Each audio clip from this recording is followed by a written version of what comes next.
మీకోసం తెచ్చింది necklace Mela flat 9.99 VA తో నవంబర్ 29 నుండి డిసెంబర్ 7 వరకు హిల్స్ బ్రాంచ్ త్వరలో ప్రారంభం. అందరికీ నమస్కారం and welcome to Suman TV. మొన్ననే చూసాం ప్రముఖ నటి సమంత అలాగే ప్రముఖ దర్శకులు రాజ్ నిడుమూరు వివాహం చేసుకున్నారు. ఈషా యోగా సెంటర్లో భూత శుద్ధి వివాహం పద్ధతిలో వారు వివాహం చేసుకోవడం, వారి జీవితాలు ఒకటవ్వడం చాలామంది హర్షించారు, వారిని దీవించారు. ప్రస్తుతం మనం రాజ్ నిడుమూరు ఎవరు అని తెలుసుకునే ప్రయత్నం చేయబోతున్నాం. రాజ్ నిడుమూరు అందరికీ సుపరిచిత దర్శకులు, ఫిల్మ్ మేకర్గా చాలా గొప్ప పేరు సంపాదించుకున్నారు. వారికి పిన్నిగారైన పద్మశ్రీ అన్నమయ్య పదకోకిల డాక్టర్ శోభారాజు గారు మనతో ఉన్నారు. నమస్కారం శోభారాజు గారు. ఇది చాలా ఆశ్చర్యకరమైన విషయం, చాలామందికి బహుశా తెలీదు. రాజ్ నిడుమూరు మీకు యాక్చువల్లీ ఏమవుతారండి? నాకు గురువు లాంటి అక్కయ్య రమాదేవి, ఆమె కొడుకు వీడు బాబు రాజ్, అక్కయ్య కొడుకు అవుతాడు, నెవ్యూ. నాకు గుర్తు, నేను మొన్న శిల్పారెడ్డి గారితో మాట్లాడుతూ కూడా అన్నాను, ఒకసారి నేను ఇక్కడ అన్నమయ్యపురంలో పాడినప్పుడు రాజ్ డీకే వారిద్దరూ వచ్చారు, ఒక ప్రత్యేక కార్యక్రమానికి కూడా హాజరయ్యారు. నీకు ధైర్య అవార్డు ఇచ్చినప్పుడు వచ్చారు. అవును, ఆ రోజు సింధు కూడా వచ్చింది. అవును. రాజ్ సమంతల వివాహానికి మీరు వెళ్ళారు, దగ్గర బంధువులు మాత్రమే హాజరైన వివాహం. మీ మాటల్లో చెప్పండి, ఎలా జరిగింది? భూతశుద్ధి వివాహ పద్ధతి అంటే చాలామందికి తెలియదు. ఈషాయోగ సెంటర్లో జరిగిన ఈ వివాహం మీకేమనిపించిందమ్మా?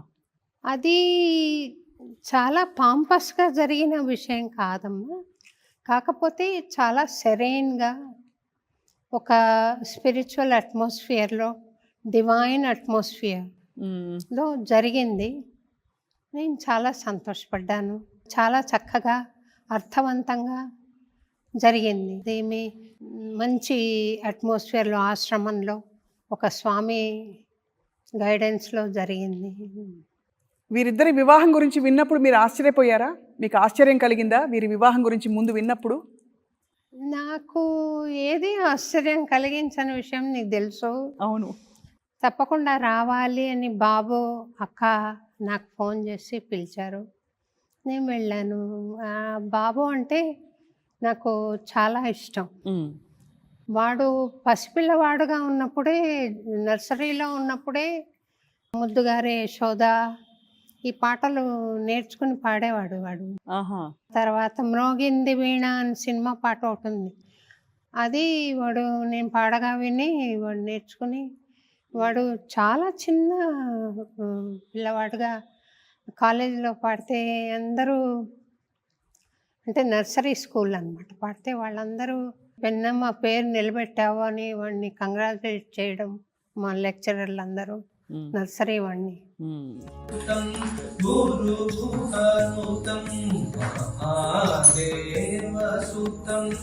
నాకు చాలా సంతోషం కలిగించింది. ఇంకొక విషయం నాకు గుర్తొచ్చింది ఏంటంటే, నర్సరీలో వాడు ఉండగా నన్ను వాళ్ళు ఒక కంపోజ్ చేసి ఏదైనా స్కూల్ పిల్లలకి ఏర్పాటు చేయండి అని నన్ను పిలిచారు. నేను వస్తానని వాడికే తెలుసు, కానీ అందరినీ సెలక్షన్స్కి ముందర పెట్టి వాడు చివరిలో నిలబడ్డాడు. వాళ్ళ టీచర్లు నాకు చెప్పడం అన్నమాట, వాడు మా ఆంటీ వస్తుంది ఇప్పుడు అని పాంపస్గా బిహేవ్ చేయకుండా, బాయిస్టరస్గా బిహేవ్ చేయకుండా అందరి పిల్లల్ని ముందు పంపించి తాను చివరిలో నిలబడ్డాడు, is a gem of a boy అని వాళ్ళు అప్రిషియేట్ చేయడం కానీ, వాడు మంచి చక్కటి పాటలు పాడడం కానీ. ఈ మధ్య ఇక్కడ టెంపుల్లో వచ్చి కూడా ముత్తుస్వామి దీక్షితర్ ఒక కీర్తన ఒకటి పాడాడు, మహాగణపతి మనసా స్మరామి. అయితే సంగీతం నేర్చుకున్నారన్నమాట? నేర్చుకున్నాను, పాడాడు. తర్వాత విద్యాప్రకాశానంద స్వామి కండక్ట్ చేసిన కాంపిటీషన్స్లో వాడి చెల్లికి ఇద్దరికి ప్రైజులు కూడా వచ్చాయి భగవద్గీత కాంపిటీషన్స్లో. మా రమక్క బావగారు ఇద్దరు స్పిరిచువల్ సాధనలో ఉండడం, తర్వాత వాడికి వాల్యూస్ నేర్పడం పాపకి కానీ. ముఖ్యంగా వీడు చాలా స్పిరిచువల్ బ్యాక్గ్రౌండ్ ఉన్నవాడు, తర్వాత ఆర్ట్ బ్యాక్గ్రౌండ్ ఉన్నవాడు. నేర్చుకోవడం కానీ పాడడం కానీ నాకు చాలా సంతోషం కలిగించేది వాడి గురించి. ఆ తర్వాత ఈ అమ్మాయి కూడా స్పిరిచువల్ ఇంట్రెస్ట్ ఉందని విన్నాను. సమంత. ఇక్కడికి 2 సార్లు వచ్చింది.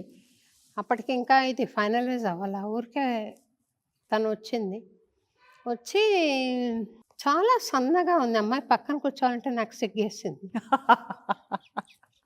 తర్వాత నేను అడిగాను, ఇలాగా సన్నగా అవ్వడం ఎలాగా అని అంటే, ఏవో ఎక్సర్సైజెస్ అవి చెప్తానంటే, నాకు భయం వేసింది. నేను చేయలేను తల్లి ఇవన్నీ అని అన్నాను. తను చాలా ఫుడ్డు విషయంలో చాలా డిసిప్లిన్డ్గా ఉంటుందని, ఉమ్. 3 నెలలకు ఒకసారి మన ఈషా ఆశ్రమానికి వెళ్ళి అక్కడ మౌనం పాటించి తను సాధన చేస్తుంది సివియర్గా అని అక్కడ వాళ్ళు చెప్తే విన్నాను నేను. మ్మ్హ్మ్. చాలా సంతోషం. క్రాస్ చెక్ చేశాను, అవునని తెలిసింది. నాకు చాలా సంతోషం అనిపించింది. అట్లా స్పిరిచువల్ ఓరియంటేషన్తో, స్పిరిచువల్ బ్యాక్గ్రౌండ్తో ఉన్న పిల్ల తనకు దొరకడం నాకు సంతోషంగా ఉంది. తన మార్గం కూడా అలాగే సాగుతుంది కదా అని ఒక ఆలోచన ఉంది. బాబు కూడా చాలా డిసిప్లిన్డ్గా ఫుడ్ కానీ, ఎక్సర్సైజ్ కానీ, మెడిటేషన్ కానీ అన్నీ కరెక్ట్గా చేసుకుంటూ ఉన్నాడు. ఈ అమ్మాయి దాన్ని ముందుకు తీసుకెళ్తుంది అని ఒక ఆశ. తప్పకుండా. పెళ్లి భోజనం ఏం తిన్నారమ్మా? ఏ భోజనం మనం రొటీన్గా తింటున్నది కాకుండా ఆయన ఆరోగ్యంగా, సద్గురు ఆరోగ్యంగా ఎట్లా తినాలి. ఫర్ ఇన్స్టెన్స్ ఆయన గెన్సుగడ్డ అంటాం మనం, ఏమంటారు, స్వీట్ పొటాటో, అవును. అది కట్ చేసి ఉడకబెట్టి ఒక ముక్క పెట్టారు భోజనంలో. ఉమ్. స్వీట్స్ పెట్టారు. స్వీట్స్ పెట్టినా అవి మనం షుగర్ ఎక్కి బాధపడేలాగా కాకుండా ఆరోగ్యంగా ఉండే విధంగా ఆయన ఖర్జూరాలు అవి వాడి చక్కగా పెట్టారు భోజనం. అది కారం ఎక్కువ లేకుండా, ఉమ్. మసాలాలు లేకుండా సాత్వికమైన భోజనం చాలా చక్కగా ఉండింది. మేమున్న ఈరోజు వెళ్ళాము, రేపు ఉన్నాము, అవతల నెక్స్ట్ డే ఉన్నాము, వచ్చేసేసాము మళ్ళీ. మ్మ్హ్మ్. క్లేశ నాశిని అని ఒక ప్రాసెస్ చేస్తారు, అది చేశారు. బాగుంది, చాలా చక్కగా ఉంది. ఉమ్. ఆశ్రమం ఏది ఆర్టిఫిషియల్గా లేదు. రూమ్లో కూడా ఎథనిక్ పాత పరిస్థితులు మనకు గుర్తు చేసేలాగా పేడతో గోడ అలికినట్టుగా పెట్టారనమాట. అంత ఆహా. చక్కగా ఉంది ఆ రూమ్స్ అవన్నీ. తర్వాత మంచినీళ్ళు తాగడానికి రాగి మగ్గు, ఉమ్. రాగి గ్లాసెస్ పెట్టారు రూమ్లో, బాగున్నాయి. తర్వాత మేము వచ్చేసేప్పుడు గిఫ్ట్లు పెట్టారు మాకు. ఆ గిఫ్ట్లలో కూడా పర్ఫ్యూమ్స్ ఎట్లా ఉన్నాయంటే, ఈ కెమికల్స్తో తయారైన పర్ఫ్యూమ్స్ కాకుండా ఫ్లోరల్ వీటితో తయారు చేసిన పర్ఫ్యూమ్స్ పెట్టారు. చాలా బాగుంది తల్లి, చాలా చక్కగా. పెళ్లి కూతురి డ్రెస్లో ఎర్ర చీర కట్టుకుని సమంత ఎలా కనిపించారు? చాలా మాకు ఫోటోలో అయితే చాలా బాగా ముద్దుగా కనిపించారు. అనిపించింది, చాలా చక్కగా అనిపించింది. తర్వాత తను నడిచి వెళ్తుంటే చాలా చక్కగా అనిపించింది తల్లి. ఆ డ్రెస్ కట్టుకుని చాలా బాగుంది మనిషి. మొత్తానికి అక్కగారి ఇంటికి వచ్చినా మీ ఇంటికి కోడలు వచ్చినట్టే. నేను యాక్చువల్గా మా అక్కయ్య వాడికి సంబంధించిన విషయాలు నాతో ఎక్కువ షేర్ చేసుకుంటుంది అక్క. ఉమ్. నాకు చాలా సంతోషం అనిపిస్తుంది. తెలియని ఒక ప్రగాఢమైన అనుబంధం వాడితోటి ఉంది నాకు. వాడు అందుకని ఇక్కడ డెడికేషన్ డే జరుగుతుంది మాకు. అవును. స్టూడెంట్స్ 30. పాడుతున్నారు. ఆ. నేను వస్తానని చెప్పాను, కానీ నువ్వు ఎలాగైనా రావాలి ఇక్కడికి, వాడి పెళ్ళి జరిగేటప్పుడు నువ్వు ఉండాలి అని అంటే నేను ఇది వదిలేసి వెళ్ళిపోయాను.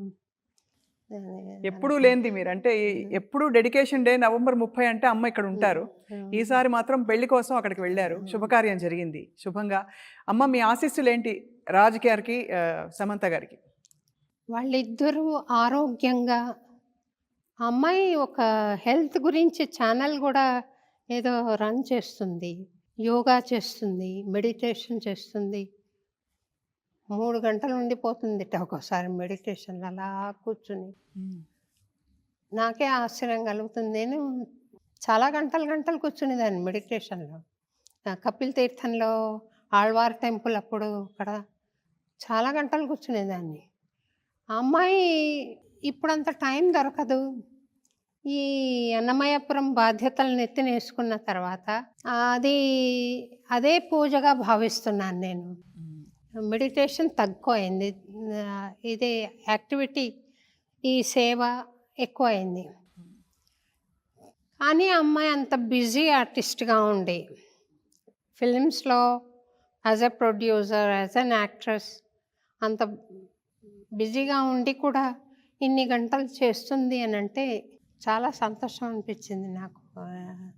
వాళ్ళిద్దరూ చక్కగా ఇలాగే ఆరోగ్యాన్ని మెయింటైన్ చేసుకుంటూ ఆధ్యాత్మికంగా ముందుకు వెళ్ళి ఇంకా మంచి మంచి సినిమాలు వాడు తీయాలని. ఫ్యామిలీ మ్యాన్ మీ అందరికీ తెలిసిందే ఎంత పాపులర్ అయిందో సిరీస్. అవును. వాడు best of the world directors 5 మందిలో ఒకడుగా పేరు తెచ్చుకున్నాడు. కాబట్టి ఆ పేరును ఇంకా ముందుకు తీసుకెళ్లేలాగా వానికి మంచి మంచి గుర్తింపు రావాలి, వాని వర్క్ తగినంత గుర్తింపు రావాలి, ఆ అమ్మాయికి కూడా గుర్తింపు రావాలి. ఇద్దరు అన్యోన్యంగా ఉంటూ చిలకా గోరెంకల్లాగా కలకాలం కలిసి పని చేసుకుంటూ మంచి క్రియేటివ్ వర్క్స్ మనకు అందించాలని నేను ఆశిస్తున్నాను, ఆశీర్వదిస్తున్నాను. ధన్యవాదాలు. చాలా సంతోషం అమ్మా, మీ నోట వినడం. ఈ ఆశీస్సులు వాళ్ళకి బెస్ట్ వెడ్డింగ్ గిఫ్ట్ అవుతుంది. Thank you. నమో నారాయణ అమ్మా. నమో నారాయణ.